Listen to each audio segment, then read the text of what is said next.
Okay, good afternoon. We have here Tintin, the youth coordinator of the Parish of Our Lady of Manaoag, Pangasinan. So we are here in Pilgrim Center of Manaoag. So what do we have here?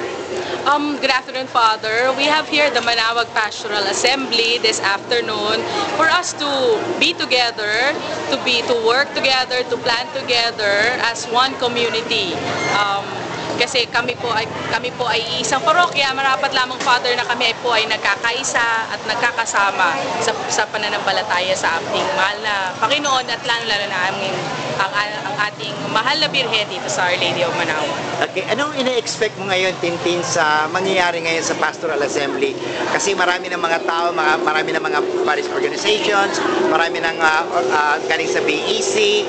Anong ina-expect mo ngayon? Ano kaya nga ina-expect mo ngayon sa mga tao dito sa parokya? What do you expect from them? Well, Father, ina-expect ko na mabuhay ang BEC, magkaroon ng aktibong programa sa iba't ibang BEC dito sa Manaoag at nang sa ganon hindi mamatay ang BEC sa kanilang parokya at syempre para maengganyo ang bawat tao sa BEC na maging active din sa kanilang parokya, sa maliit na kanilang parokya sa BEC at gayon din dito po sa simbahan ng Manaoag, Father. Okay, thank you very much.